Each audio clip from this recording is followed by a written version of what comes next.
오늘 우리에게 주신 말씀은 생각을 바꾸면 길이 열립니다라는 제목으로 말씀 나누겠습니다.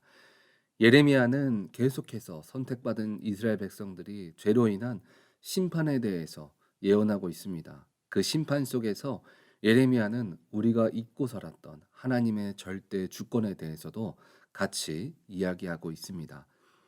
이 심판의 이야기를 듣고 성전 총감독 바수울이 예레미야를 박해한 사건과 또 더불어 이러한 바수울을 향하여 예레미야가 여호와의 심판을 선언하는 내용을 오늘 본문은 말해주고 있습니다.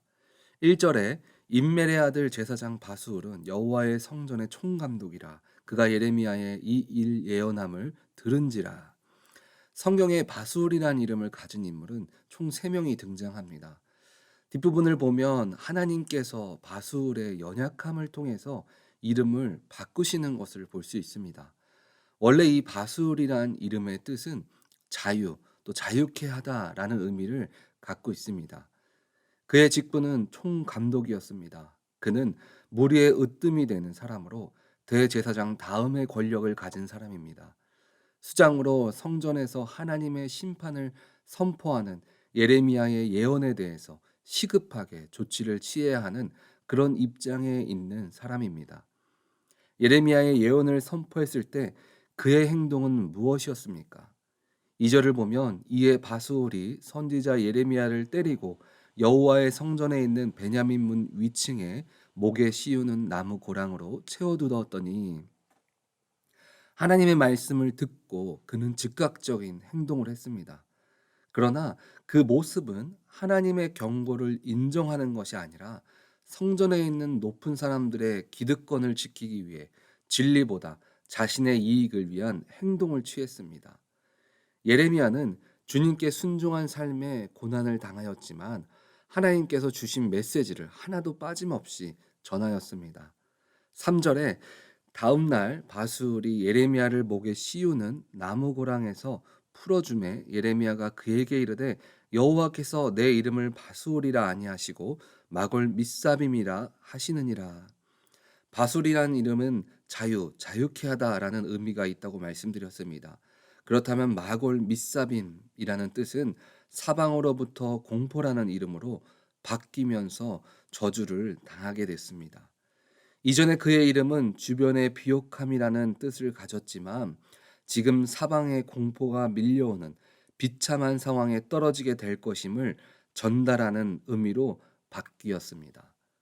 바술의 주변 인물들은 그가 지닌 성전의 총감독이라는 직위를 통해서 도움을 얻었거나 특혜를 누리거나 이러저러한 유익을 얻고자 했었던 사람들이었을 것입니다.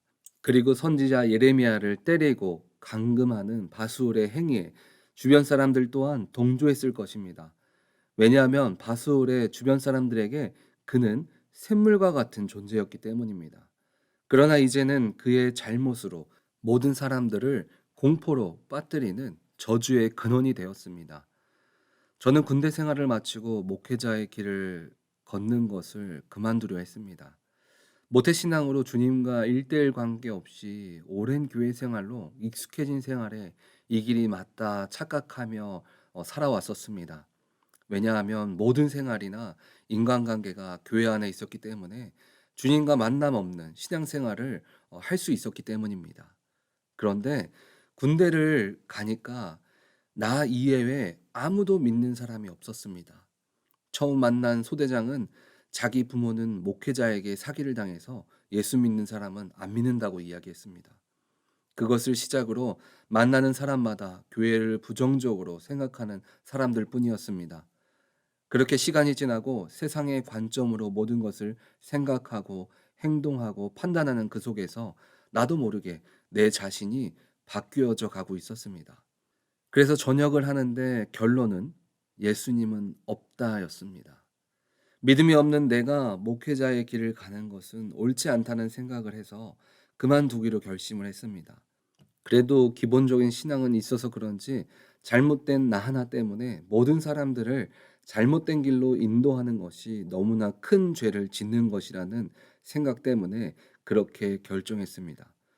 그 길이 바로 오늘 본문에 하나님을 올바로 믿지 못하고 자신의 유익을 위해 길을 선택했던 바수울의 바뀐 저주의 길이었습니다.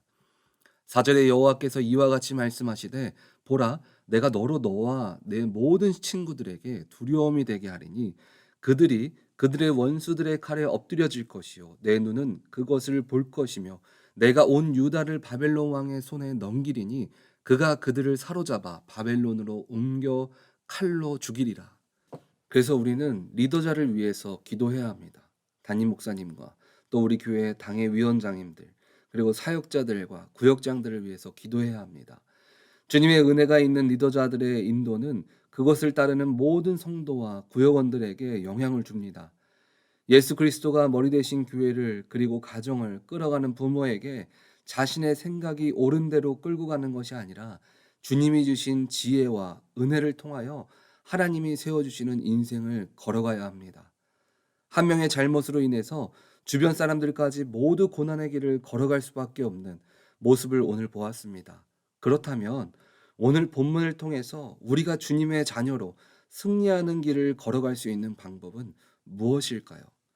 그것은 바로 우리의 생각이 바뀌면 길이 열린다는 것입니다. 우리가 바꿔나가야 할 생각 첫 번째는 연약함을 인정하라입니다. 세상은 점점 약점을 갖는 자가 약자가 되는 세상을 살아가고 있습니다. 특히나 대선 때를 보면 자신들의 공약보다 상대방의 약점을 집중적으로 공격합니다. 그래서 사람들은 자신의 연약함을 부끄러워하고 인정하지 않습니다. 오늘 본문의 바수울은 하나님 앞에서 세상의 기득권 때문에 자신들의 연약함을 인정하지 않았습니다. 그로 인한 결과는 모든 사람들이 그로 인해 멸망의 길을 걷게 되었다는 것입니다. 그러나 하나님과 우리 관계는 그렇지 않습니다. 우리는 하나님 앞에서 우리의 연약함을 인정해야 합니다. 욥기 5장 11절을 보면 낮은 자를 높이 드시고 애곡하는 자를 일으키사 구원에 이르게 하시니라.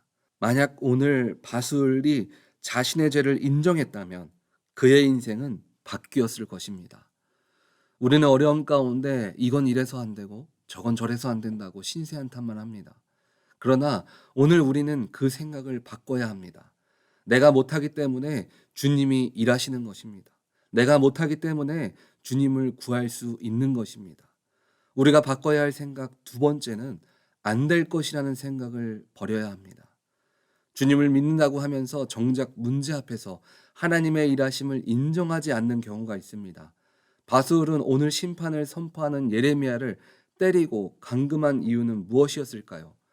마음 한편에 이런 마음이 있었을 것입니다. 설마 주님이 멸망시키겠어? 지금까지 잘 살아왔는데. 그런데 우리는 이런 부정적인 부분 말고도 우리 인생 가운데 하나님의 일하심을 기대하는 마음 속에도 아무 변화 없는 현실 속에서 기도하면서 이런 마음을 가질 때가 있습니다. 주님이 정말 이루어 주실까? 지금 기도하면 될까? 그러나 마가복음 9장에 귀신 들린 자녀를 위해서 아버지는 제자들을 먼저 찾아가 기도를 받았습니다. 그런데 아무런 변화가 없었습니다. 그리고 예수님을 만나고 그가 한 말이 무엇이든지 할 수 있거든 해달라는 요청에 주님께서 이렇게 말씀하셨습니다. 마가복음 9장 23절에 예수께서 이르시되 할 수 있거든이 무슨 말이냐? 믿는 자에게는 능히 하지 못할 일이 없느니라 하시니. 주님의 일하심을 믿고 기도하는 것은 우리의 문제와 나아갈 길들을 위해 노력하는 수단 중에 하나가 아닙니다. 요셉을 보면 그는 형제들에 의해서 노예로 팔려가면서 하나님께서 주신 꿈이 한 번도 이루어지지 않을 것이라고 생각해 본 적이 없습니다. 절망이 그에게 찾아왔지만 그래도 그는 하나님의 일하심을 믿었습니다. 주님은 반드시 일하시는 분임을 믿으시기 바랍니다. 우리는 주님이 일하실까 하는 생각에서 주님은 능치 못함이 없는 분이야 라는 생각으로 바뀔 때 주님은 일하십니다. 이사야 55장 8절에서 9절 말씀을 보면 이는 내 생각이 너희의 생각과 다르며 내 길은 너희의 길과 다름이니라 여호와의 말씀이니라 이는 하늘이 땅보다 높음같이 내 길은 너희 길보다 높으며 내 생각은 너희의 생각보다 높음이니라. 하나님의 일하심을 우리의 생각으로 가두지 마시기 바랍니다. 우리의 생각을 뛰어넘어서 일하시는 그 주님을 붙들며 세상의 진실이라고 말하는 거짓 속에서 주님 안에서 생각하며 바라보고 일하실 것을 선포할 때 세상을 뛰어넘어 일하시는 주님을 모두 경험하시는 우리 오렌지 한인교회 성도님들 다 되어지시기를 주님의 이름으로 축원드립니다. 아멘.